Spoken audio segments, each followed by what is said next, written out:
Hadeel Ibrahim, good morning. Good morning. So you are the founding executive director for Mo Ibrahim Foundation. You took part in a conversation about the future of capitalism, and how do you think the capitalism has to be transformed to adapt to the reality of developed countries? Well, I absolutely think the priority needs to be adapting capitalism for the reality of developing countries. It's clear that capitalism, where it has delivered real benefits to the developed world largely over the last 100 years, in the developing world that's simply not true.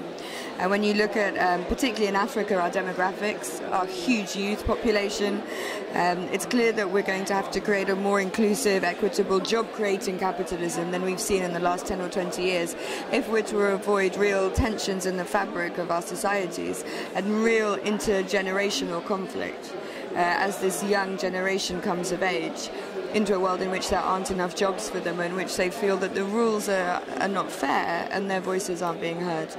So what can be done, for example, to adapt for this reality?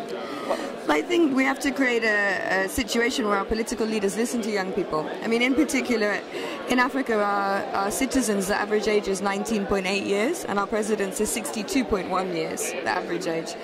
And that's a huge difference, and it's very difficult to say that our leadership understand the issues and the reality of our young people. So we need to find better ways for them to communicate, and we need to find better ways for young people to influence public policy making. Because young people's priorities are much more progressive and are much more long-sighted because they're going to live longer. So on issues like climate, you see young people taking this as a real priority in a way that people in their 70s or 80s don't, by and large. So I think how we find constructive ways to poll young people and to use that data to help us set 10, 15, 20-year priorities and help us get out of this 4 or 5-year election cycle democracy mentality that means we have very short-term political policies and we don't really look to where we need to be in 20 or 30 years, and we don't really think about the future of our young people. And do you think the politicians are ready now to listen to the young people, to the young generation? I hope so. I think in Africa, after the example of Tunisia and Egypt and the Arab Spring, people are listening, they're a bit more worried. Now we've seen the events that we have in Brazil, in Turkey.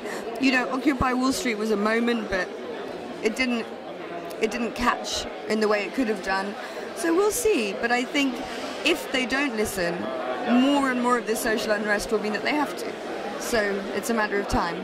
And is capitalism still a model for young generation? Well, it's about capitalism, but what form of capitalism? Democratic capitalism, as we see it in the West, capitalism as we see it in China. You know, it's about understanding the relationship between politics, business, civil society, the degree of openness and closeness, and that's what's up for grabs at the moment. And I think politicians.